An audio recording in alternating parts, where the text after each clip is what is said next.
បាទសូមគោរពជំរាបសួរបងប្អូនមានបងម្នាក់គាត់យករូបបងស្រីហើយនឹងប្តីរបស់បងស្រីសោភាយកទៅផុសនៅក្នុងបណ្ដាញសង្គមតែមានក្រុមមួយខ្មែរស្វីសប្រជាធិបតេយ្យស្រណោះទឹកដីខ្មែរដូនតាដែលគាត់សរសេរអំពីប្រព័ន្ធពុករលួយខ្នាតធំសមាគមអុកញ៉ានេះដែលតែងតែប្រើជាមួយនឹងអំពើពុករលួយបោកប្រាស់ប្រជាពលរដ្ឋ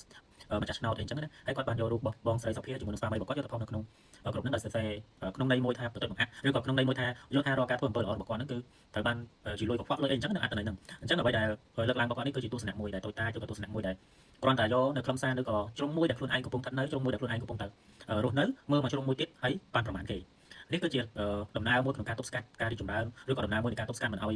យមនុស្សម្នាក់ធ្វើអំពើល្អប្រព្រឹត្តអំពើល្អឬក៏ជួយគ្នាឬក៏លើកទឹកចិត្តមនុស្សដែលមានទឹកចិត្តល្អក្នុងការជួយកសាងជាតិទេហើយជួយទៅដល់សង្គមឬក៏ជួយទៅដល់មនុស្សទេគឺជាការបន្ទប់បង្អាក់មិនឲ្យមានភាពរីកចម្រើនតែម្ដងអញ្ចឹងអ្វីដែលយើងឃើញថាមនុស្សទូទៅអ្នកដែលគាត់បានទទួលបានផលជំនួយឬក៏អ្នកដែលគាត់កំពុងតែត្រូវការជំនួយពីបងស្រីគាត់ច្រើនមែនទែនហើយគាត់ក៏ធ្វើបាននៅក្នុងរយៈពេលចុងក្រោយនេះគឺច្រើនមែនទែនមិនថាជាពលរដ្ឋរបស់យើងមិនថាជាមួយនឹងពុកម៉ែបងប្អូនចាស់ជរាមិនថាជាមួយនឹងមន្ទីរពេទ្យមិនថាជាមួយនឹងសាលារៀនឬក៏បងប្អូនកងទ័ពឬក៏ភេសកឬក៏ផ្ទះជាមួយនឹងបងប្អូនដែលខ្វះខាតទីលំនៅជំរកផ្សេងៗគឺគាត់បានប្រើអស់ពីកាយពីចិត្តអាចនិយាយបានថាគាត់គឺជា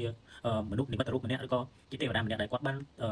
លះបង់គ្រប់យ៉ាងលះបង់អ្វីដែលគាត់មានដែលគាត់រកបានពីកម្លាំងញើសឈាមរបស់គាត់ដឹងស្រាប់ហើយនៅប្រទេសគឺនៅប្រទេសអាម៉ង់ដែលគាត់កំពុងរស់នៅនោះគ្រួសាររបស់គាត់គឺប្រកបមុខរបរក្នុងការធ្វើជា business ដើម្បីយក business រ៉ាន business ជោគជ័យពី business យកលុយ business ហ្នឹងគឺយកមកធ្វើមនុស្សធម៌ដើម្បីជួយទៅដល់កម្ពុជាដើម្បីជួយទៅដល់ប្រជាជនកម្ពុជារបស់យើងនឹងឯងហើយអ្វីដែលគាត់ធ្វើគឺគាត់ធ្វើពីកម្លាំងនៃ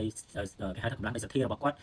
កម្លាំងនៃទឹកចិត្តរបស់គាត់ដែលយើងគួរតែសរសើរយើងគួរតែមានភាពមោទនភាពដែលជាកូនខ្មែររបស់យើងហើយមិនភ្លេចជាមួយនឹងជាតិសាសន៍កំណើតរបស់យើងមិនភ្លេចជាមួយនឹងប្រជាជនរបស់យើងមិនភ្លេចជាមួយនឹងទឹកដីរបស់យើងមិនភ្លេចជាមួយនឹងដូនតារបស់យើងមិនភ្លេចជាមួយនឹងទីកន្លែងកំណើតរបស់គាត់ហើយគាត់ក៏បានធ្វើសកម្មភាពដោយមិនរីងស្ងួតរាប់ឆ្នាំមិនរីងស្ងួតដើម្បីជួយទៅដល់បងប្អូនរបស់យើងអ្នកខ្លះបានប៉ុណ្ណេះអីចឹងណានេះគឺជាទឹកចិត្តដ៏ធំធេងដែលមនុស្សមួយចំនួននឹងអត់មានហើយនឹងនេះគឺជាទឹកចិត្តដែលយើងគួរតែលើកសរសើរកោតសរសើរហើយនឹងអរគុណគឺយើងត្រូវអរគុណនៅអំពើល្អយើងអរគុណនៅសន្តានចិត្តល្អយើងអាចចូលនៅទីតាំងរបស់យើងហើយបានប្រមាណទីតាំងរបស់គេហើយទប់ស្កាត់អំពើល្អរបស់គេបានទេហើយនោះគឺជាអំពើថោកទាបដែលយើងធ្វើឲ្យសង្គមរបស់យើងនឹងថយក្រោយនៅពេលមនុស្សម្នាក់ធ្វើល្អយើងគួរតែនាំគ្នាកោតសរសើរអញ្ចឹងបងស្រីក៏គាត់តបទៅវិញដែរនៅក្នុងអត្ថន័យមួយក្នុងនាមជាអ្នកដែលគាត់មានមេត្តាធម៌ចិត្តល្អហើយក្នុងនាមមួយគាត់តបឲ្យបងខាងនោះបានយល់ផងដែរអញ្ចឹងគាត់ក៏បានរៀបរាប់ទៅគាត់ថ្លែងអំណរគុណដល់បងប្អូនយើងទាំងអស់គ្នានឹងដែលជាកម្លាំងចិត្តរបស់គាត់ជានិច្ចតទៅនឹងការលើកឡើងរបស់គាត់នេះនាងខ្ញុំសូមការអនុញ្ញាតទៅតបទៅនឹងសម្ដីឬក៏ជាការប្រមាថឬក៏ខឹងនោះទេគឺគោលបំណងរបស់គាត់ហ្នឹងគឺគាត់ចង់ឲ្យសង្គមរបស់យើងចេះជួយគ្នាទៅវិញទៅមកគ្រប់សកម្មភាពមនុស្សធម៌របស់គាត់ហ្នឹងគឺកន្លងមកគឺចេញពីបេះដូងពិតប្រាកដដោយមិនប្រកាន់នានាការនយោបាយក៏សាសនានោះឡើយនាងខ្ញុំជឿជាក់យ៉ាងមុតមមការ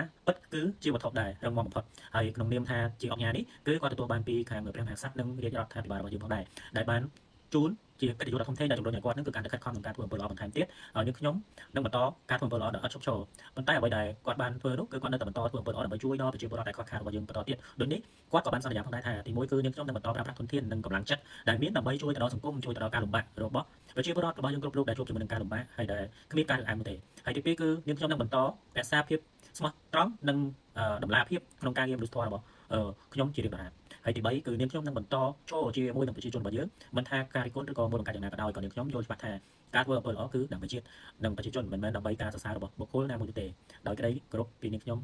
នោះសភានេះគឺជាទឹកចិត្តធំធេងដែលកូនខ្មែររបស់យើងគ្រប់រូបគួរតែត្រង់ត្រាប់តាមយើងជួយបានតិចយើងមានកម្លាំងសទ្ធាតិចយើងមានលទ្ធផលតិចយើងរកបានតិចយើងជួយសង្គមយើងតិចយើងមានច្រើនគឺយើងជួយទៅតាមធនធានរបស់យើងនៃភាពជ្រះថ្លារបស់យើងដោយមិនប្រកាន់ជាមួយនឹងពណ៌សម្បុររូបរាងឬក៏យ៉ាងណាទេគឺវាពាក់ព័ន្ធជាមួយនឹងសេចក្តីស្រឡាញ់ពាក់ព័ន្ធជាមួយនឹងសទ្ធាខាងក្នុងរបស់មនុស្សម្នាក់អញ្ចឹងកុំចូលនៅក្នុងទីតាំងមួយវាតម្លៃទីតាំងមួយដោយមិនយល់ពីតម្លៃនៃការខិតខំប្រឹងប្រែងរបស់មនុស្សមានតែការសរសើរក៏មានតែការអរគុណទេគឺដើម្បីខ្លួនឯងរីកចម្រើនមានតម្លៃនិងមានទ្រព្យសម្បត្តិហោហៀដូចគេដូចឯងបើសិនជាយើងគ្រាន់តែមកបន្ទិញបង្អាប់សិលបន្ទិញបង្អាប់ជាមួយនឹងបុណ្យរបស់អ្នកដទៃគឺយើងកាន់តែ down កាន់តែទៀបកាន់តែមើលពលឺអត់ឃើញរស់នៅអត់រកពលឺនៃជីវិតរបស់ខ្លួនឯងសូមអរគុណ